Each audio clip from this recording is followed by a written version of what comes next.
నేను ఇండియాలో ఉన్నప్పుడు మెడికల్ కోడింగ్‌లో 4 ఇయర్స్ వర్క్ చేశాను. ఆ తర్వాత పెళ్లయిపోయింది. దాని తర్వాత అయితే యూఎస్‌కి మూవ్ అయిపోయాము. సో, ఇక్కడ ఏంటి అనంటే నేను చాలా థింగ్స్ అయితే నేర్చుకున్నాను లాస్ట్ 3 ఇయర్స్ నుంచి. బట్ ఈ ఇయర్ అయితే కొత్తగా ఈ కలినరీ ఆర్ట్ క్లాస్‌లో అయితే జాయిన్ అయ్యాననమాట. నేను ఇండియాలో ఉన్నప్పుడు ఎప్పుడు అనుకునేదాన్ని ఎవరైనా హోటల్ మేనేజ్‌మెంట్ చేస్తుంటే ఏముందిలే వెళ్లి జస్ట్ కుక్ చేస్తారు అంతే అని అనుకునేదాన్ని. బట్ నా సిట్యుయేషన్ వచ్చే వరకి నాకు తెలియలేదనమాట. ఇది ఎంత టఫ్ ఉంటుందో అని చెప్పేసి. ప్రతి ఒక్కటి మ్యాటర్ లైక్ కటింగ్ కానీ, క్లీనింగ్ కానీ, కుకింగ్ కానీ ప్రతి ఒక్కటి మ్యాటర్ అనమాట. చాలా డిఫికల్ట్. మనం ఎగ్జాక్ట్ టేస్ట్‌నయితే మ్యాచ్ చేయాలి. ఎందుకంటే 10 మెంబర్స్ కుక్ చేస్తుంటే 10 మెంబర్స్‌ది టేస్ట్ అయితే చాలా డిఫరెంట్‌గా ఉంటుంది. బట్ ఆ 10 మెంబర్స్‌ది ఒకే ఎగ్జాక్ట్ టేస్ట్ అయితే ఉండాలనమాట.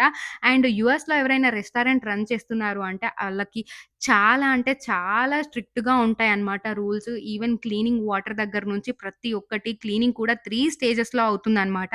సో, అంత టఫ్‌గా ఉంటుంది. ఆ టెంపరేచర్ కొంచెం తక్కువైనా కూడా ఇంకా రెస్టారెంట్ ఔట్ అన్నమాట. ఫుడ్ ఇన్స్‌పెక్షన్ వాళ్ళొస్తారు, చెక్ చేస్తారు, ఔట్. ఒకవేళ నువ్వు ప్రాపర్‌గా మీట్ అవ్వకపోతే వాళ్ళ రూల్స్ అండ్ రెగ్యులేషన్స్‌ని అంత స్ట్రిక్ట్‌గా ఉంటుంది. ఈవెన్ మీట్‌ని కూడా మనం ఎంత టెంపరేచర్‌లో ఫ్రీజ్ చేయాలి అండ్ ఎక్కడి నుంచొస్తుంది ఆ మీటు, మనం యూజ్ చేసే ప్రొడక్ట్స్‌ని ప్రతి ఒక్కటి చాలా అంటే చాలా కేర్‌ఫుల్‌గా చూస్ చేస్తారనమాట. సో, నేను చేసేంత వరకు కూడా నాకు తెలియలేదు.